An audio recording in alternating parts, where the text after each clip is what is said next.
Muito obrigado, Sr. Presidente.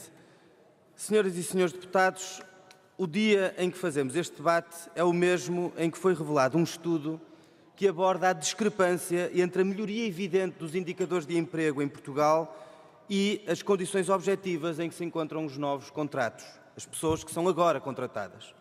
Ou seja, segundo o estudo feito pelo Centro de Estudos Sociais e que foi hoje divulgado, do total dos contratos celebrados desde novembro de 2013, que foram registados no Fundo de Compensação de Trabalho e no Fundo de Garantia de Trabalho, 83% correspondem a contratos precários. Ou seja, houve uma política de recuperação de rendimentos desta maioria que permitiu criar 150 mil postos de trabalho, mas a lei que existe para enquadrar o trabalho que é feito, ou seja, o Código Laboral que existe para enquadrar o trabalho que tem vindo a ser criado pela política de recuperação de rendimentos, é ainda o Código de Trabalho do PSD e do CDS, que prevê a possibilidade de, mesmo para funções permanentes, e muitos destes trabalhos, destes empregos que foram criados, correspondem a funções permanentes, e prevê a lei que eles possam ser ocupados por contratos de trabalho precários, por contratos de trabalho não permanentes. Foi, aliás, este debate que nós fizemos aqui há 2 dias, sobre a lei que permite, os artigos da lei que permitem que um jovem, apenas por ser jovem, mesmo que esteja a desempenhar uma função permanente, possa ter um contrato a prazo. Que um desempregado, apenas por ser um desempregado de longa duração, veja a sua proteção amputada no que diz respeito aos direitos laborais e possa ter um contrato precário para uma função permanente. Que uma empresa, apenas porque está a iniciar atividade ou a abrir um novo estabelecimento, possa contratar 100% dos seus trabalhadores a prazo, mesmo, obviamente, tendo necessidades permanentes. Foi esta discussão que nós fizemos há 2 dias e gostava, antes de ir em detalhe às propostas do CDS, de chamar a atenção para isto, em particular também aos deputados do Partido Socialista. É que os bons resultados da atual maioria na criação de emprego não nos devem tornar acríticos sobre o tipo de emprego que está a ser criado. Repito, senhoras e senhores deputados, 83% dos contratos que foram feitos nos últimos anos, nos últimos 2 anos, são contratos não permanentes, são contratos a prazo. 68% dos jovens em Portugal têm contratos a prazo. E é por isso que é importante mudar o que diz as regras da direita no Código Laboral que estão a permitir esta situação. É essa votação que nós teremos a oportunidade de fazer aqui no Parlamento. É isso que está no programa de Governo e nós esperamos que o Partido Socialista ainda venha a esse debate e a essa posição. Sobre o CDS, já se sabe que o CDS é a favor da manutenção destas e de outras regras. E hoje traz aqui 3 propostas que são todas elas ao arrepio do que é preciso. Todas elas ao lado, Sr. Deputado Filipe Anacoreta Correia. O CDS, aliás, está sentado na bancada do CDS neste debate o ex-ministro Pedro Mota Soares. O CDS que foi responsável pela degradação das condições de trabalho no Instituto de Emprego e Formação Profissional. O CDS que foi responsável pela desarticulação da formação profissional e pela oferta de formações de curta duração sem qualquer sentido para a maior parte dos desempregados que iam fazer essas formações apenas para serem retirados das estatísticas de desemprego. O CDS que arrasou com a política de educação e de formação de adultos. Que propostas traz hoje sobre formação?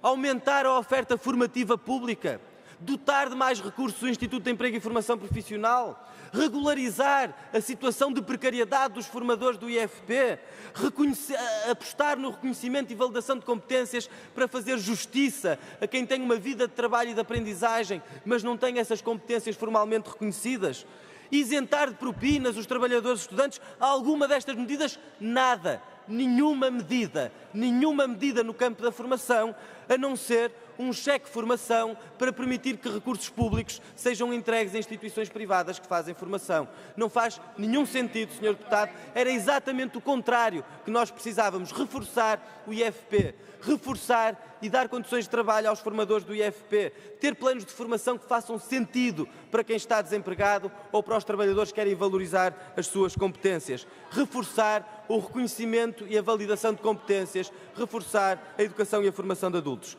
Mas há um outro projeto do CDS sobre a contratação coletiva. E onde nós precisávamos de acabar com a caducidade das convenções coletivas, que são a arma de chantagem patronal para diminuir os direitos e para fazer inscrever nas novas convenções regras menos favoráveis que a lei e menos favoráveis que as convenções anteriores, o que é que propõe o CDS? Que as convenções coletivas possam caducar mais rápido. Aliás, correspondendo à proposta do CDS que já vinha de 2014, onde nós precisávamos de repor o princípio de tratamento mais favorável para garantir que as convenções coletivas, que a contratação coletiva é para puxar as condições de trabalho para cima, o que é que propõe o CDS? Que se mantenha a possibilidade de uma convenção coletiva ter regras menos favoráveis que a lei, ou seja, que se mantenha no domínio da contratação coletiva a lei do mais forte. E, finalmente, Sr. Deputado, numa matéria que o CDS trouxe aqui, procurando dar um certo lustro de inovação a estas propostas, uma matéria, aliás, que do nosso ponto de vista é importante e coloca questões novas, o que o CDS faz é um projeto de resolução atabalhoado, superficial e, do nosso ponto de vista, que coloca as questões ao contrário. E estou a falar do chamado direito a desligar. Porque existe em Portugal já uma definição do que deve ser um horário de trabalho. E bem sabemos que o CDS pôs tudo na lei, fez todas as medidas possíveis na lei para flexibilizar e para desregular os horários de trabalho. Mas a lei também define regras sobre o trabalho suplementar. Qual foi o contributo do CDS, além de desregular os horários de trabalho com as alterações ao Código de Trabalho? Foi cortar para metade o valor do trabalho suplementar, ou seja, diminuir para metade o preço pago pelo trabalho extraordinário, incentivando as horas extras através de uma política que, ainda por cima, é uma política contrária à criação de emprego, porque foi uma política de embaraçamento do prolongamento dos horários. E, portanto, nós sabemos qual é a proposta e quais foram os contributos do CDS a este nível. Mas hoje em dia nós temos um problema.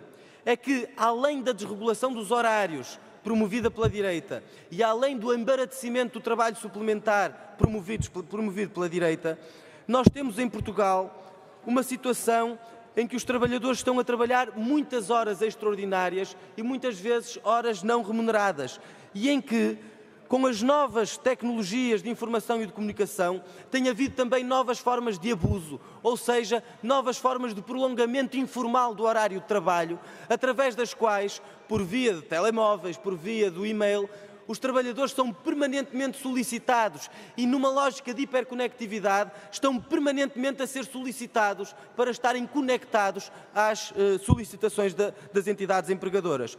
Ora, a nossa lei já garante o direito a desligar, porque garante a limitação dos horários de trabalho. Mas esse direito, nós sabemos, isso preocupa-nos, não está a ser plenamente exercido, porque as entidades empregadoras não respeitam o seu dever de não solicitarem os trabalhadores e não respeitam o seu dever de não contactarem os trabalhadores. E isto, senhores deputados, isto é que é preciso pôr na lei. Não é dizer que os trabalhadores têm o direito a desligar, porque eles já têm.